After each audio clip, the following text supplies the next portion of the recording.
Welcome back to PNN. We're your hosts. I'm Tanya Alvarado. And I'm William Arcon.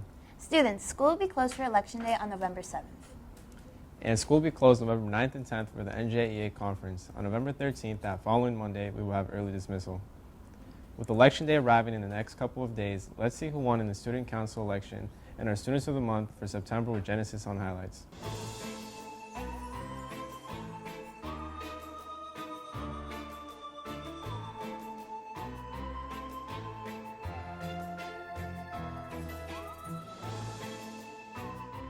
For weeks, students have been campaigning, trying to gain votes for the high school student election, giving out favors, posters filling the hallways, and even taking pictures.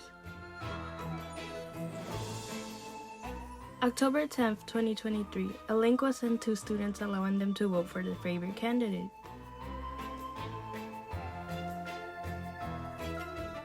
In the end, the winners you guys chose were Emmanuel Perry for president, Kyra Terrell for vice president, Michaela Simmons for secretary, and Jadon Solomon as treasurer. What's your vision for the school year? So my vision for the school year as treasurer is definitely more just like school activities, more community activities. My vision for the school year is to just do as much good as I can for the school. So just like giving kids more activities, making the school prettier, like school beautification, more meals and stuff like that. Just trying to make it better before the end of the school year and do stuff and not just sit around. What do you believe made you stand out from other candidates?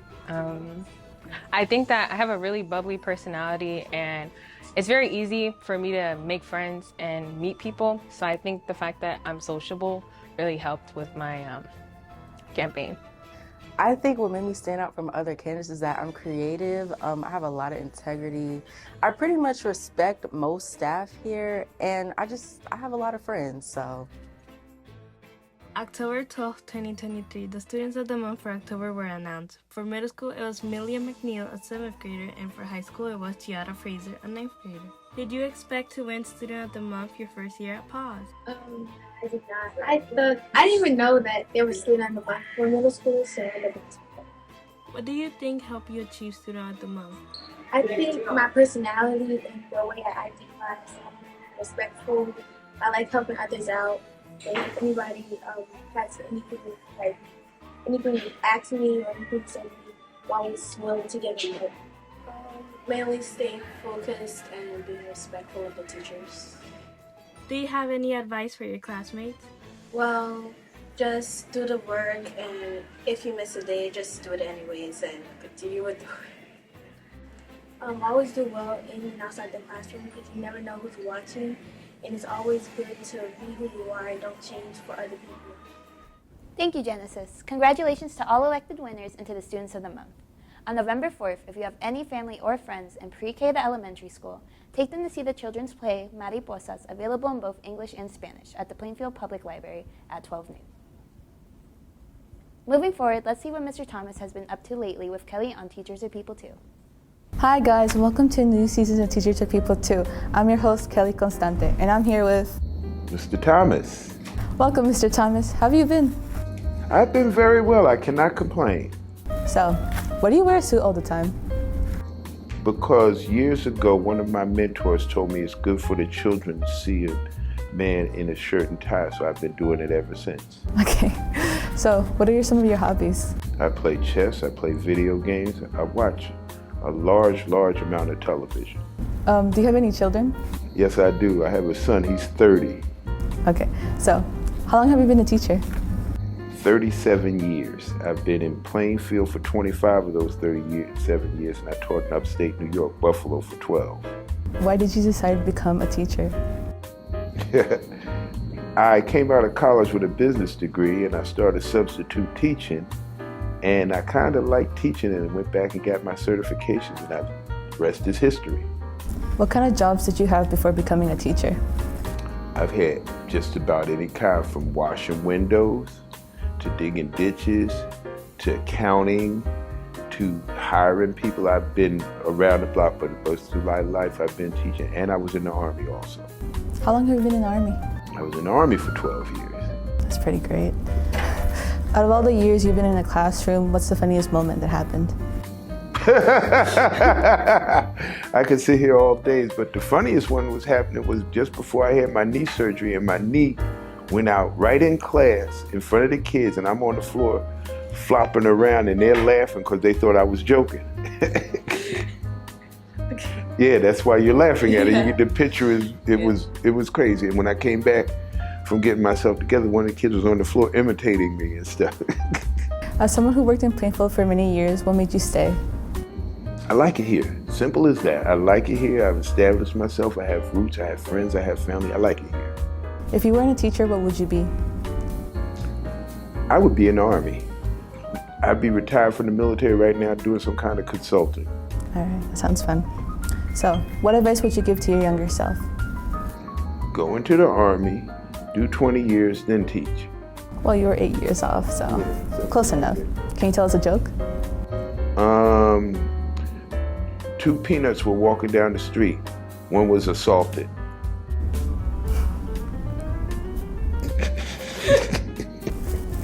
Okay.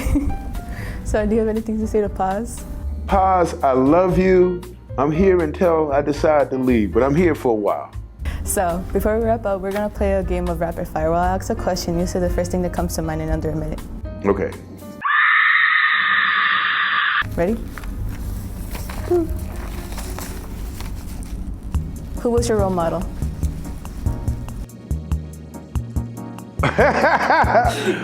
My mother. Are you planning to decorate your house this year for Halloween? Yes. What kind of decorations do you have? I have all kinds of decorations, and we scare people when they come. What's your favorite candy? The candy corn. What do you think about pumpkin spice things? They're good. It's not my thing, but I'll eat it and drink the stuff. What's your favorite Halloween movie? That one I don't have a favorite. Oh, The Nightmare Before Christmas. Okay. What's your teacher's superpower? I talk to the children. That's a whole lot. They talk back to me. So, what's the weirdest thing you've eaten? What's the weirdest thing I've eaten? Alligator. Where? Down south. Who's in a fight, Batman or Black Panther? Batman. Time. All right. Thank you so much for sitting down with me. And thank you for you guys for watching this episode. Bye. Bye. Thank you, Kelly. It was nice to learn more about Mr. Thomas. If you thought about applying to colleges, here are some upcoming open houses for the month of November.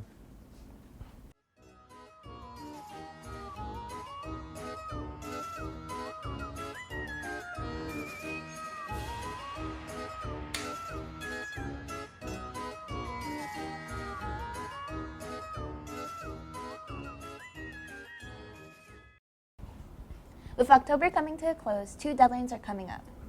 The deadline for the Hispanic Heritage Youth Award Scholarship is on November 13th, granted by the Hispanic Heritage Foundation. The deadline for the Jack Kent Scholarship will be on November 16th, available to high school seniors with financial need who seek to attend the nation's best four-year colleges and universities. Are you looking for a way to decorate your space for the current season? Let's see what Allison has to show us with tips and tricks. Hello guys, this is Tips and Tricks. I'm your host, Allison Hernandez. It's spooky season, and while everyone is decorating their homes with Halloween decorations, I will be showing you an easy DIY witch candle that will elevate your home this year. You will have to make a small trip to Dollar Tree to pick up a couple things. Let's go!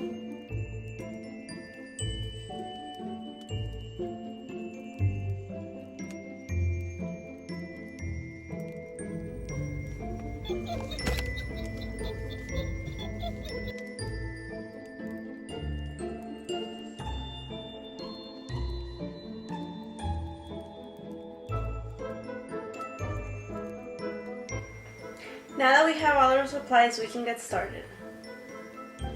First, we'll start by setting the witch on the bowl so that it's ready.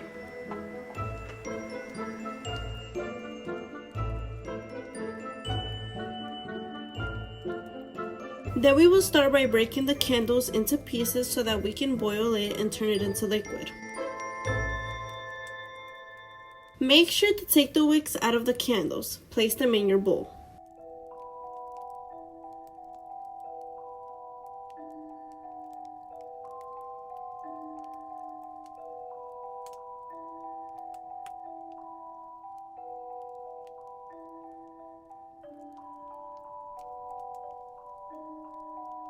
We heat up the candle pieces for about 5 to 10 minutes.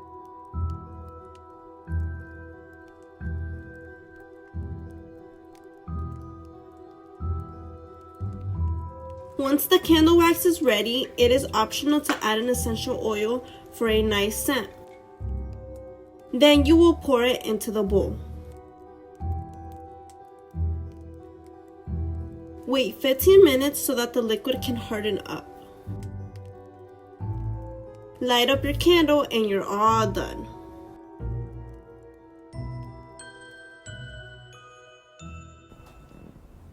Thank you, Allison. Students, the Montclair State University Women's Leadership Conference is back on.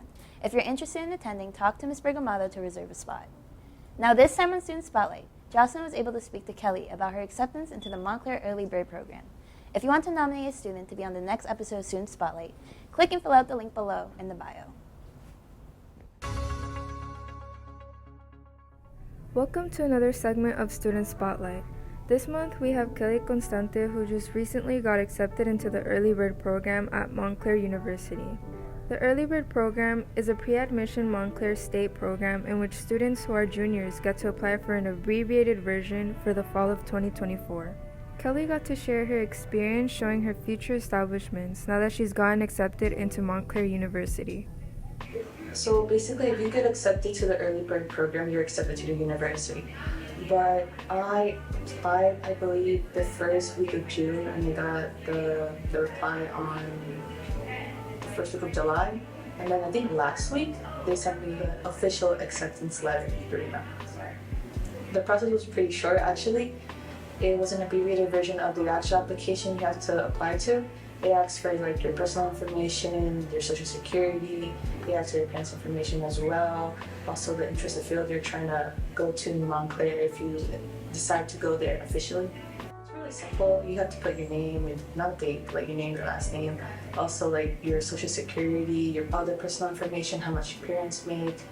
You also have to check boxes like your interested majors, and sometimes with certain majors like art or dance, you have to submit portfolios or do auditions. So some difficulties I faced was probably the EOF and as well as the transcript, because I think it's asked for like the transcript right now, but we were still in the mid-market period grades back then.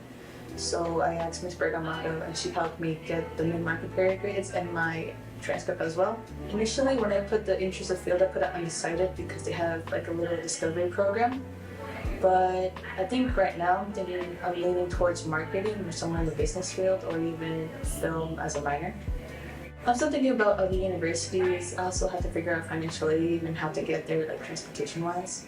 I'm trying to apply to Union County, Meriden Valley, Rutgers, Kings, Seton Hall, and Drew. Kelly proved that it's never too early to work for your future when applying and getting into the Early Bird program. Juniors, make sure to apply for the Montclair Early Bird program. Good luck.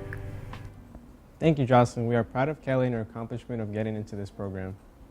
Students, fall sports are now coming to a close with the final game taking place on November 23rd.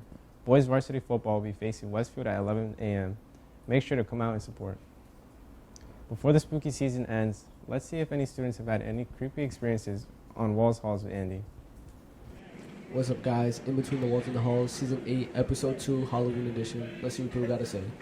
I'm here with Christian, Haman, Shamir, the Bleed Jewel, Christoph, El Dottie, Kyra, Big K, Rose, Kevin. I'm here with Alex. Question of the day is, have you ever had any encounters with the paranormal? Well, yeah. So one day I was wearing Uggs, right? I was wearing Uggs during testing, and then I felt a mysterious ghost behind me. And then during testing, I felt a breeze up off my shoulder, and then all I heard was, "Take them off before lunch, boy." And the question is, have you ever had any encounters with the paranormal or any ghosts?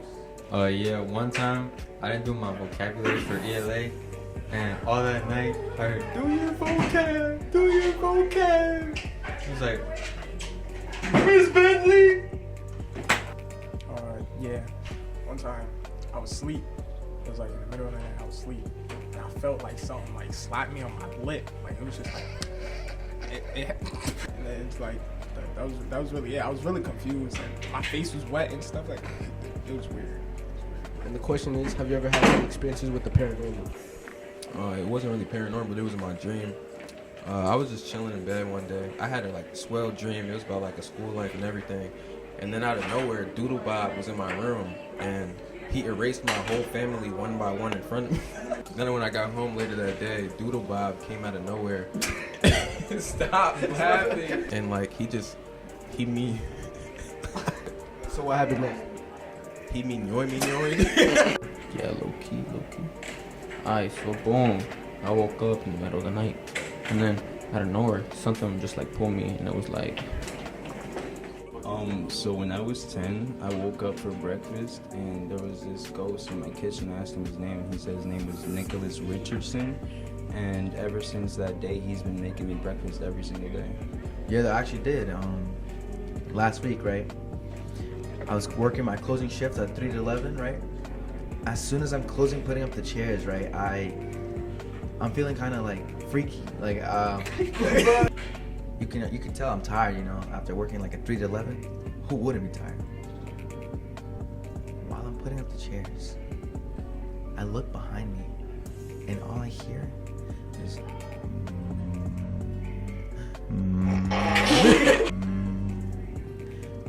I turn around. It's a big fat chicken, bro, and it just starts throwing Chick-fil-A sauce at me, yo. And I wake up. I woke up. I had Chick-fil-A sauce in my hand. Alright, Rosmalen, what's your story? Okay, so me, Michaela, and Kyra, we were having a sleepover last week on Tuesday.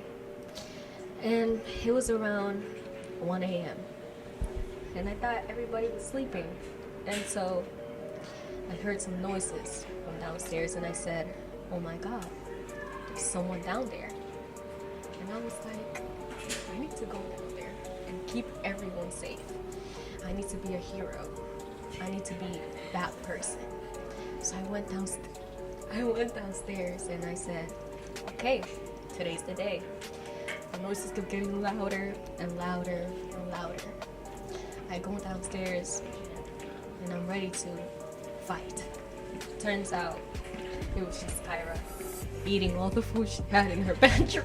Alright, the question is, have you ever had any experiences with the paranormal? Oh, let me tell you. So there's one time I'm sleeping, dead asleep, and my PS4 and monitor is on, and I'm like, oh nah, what is this about? And Spotify opened up, and then it's just this mix by this rapper named J Dottie playing, and it was mixed emotions, and I had to run up, turn it off, and go back to sleep. I prayed that night, and I fell asleep. You're good now. Forever. This has been another segment of PNN. Yes, sir. Alright, and this has been another episode of PNN. See y'all boys next time. Thank you, Andy. Lastly, we have a contest. We will be choosing one lucky winner to win the prize by the end of today. To enter the competition, make sure to follow us on Instagram and subscribe to our YouTube channel. Speaking of showing support, the TV production studio will be having a bake sale later today. We hope to see you there. We hope you enjoyed our second episode of PNN Season 8. Make sure to email us for any news you want to see covered. Bye.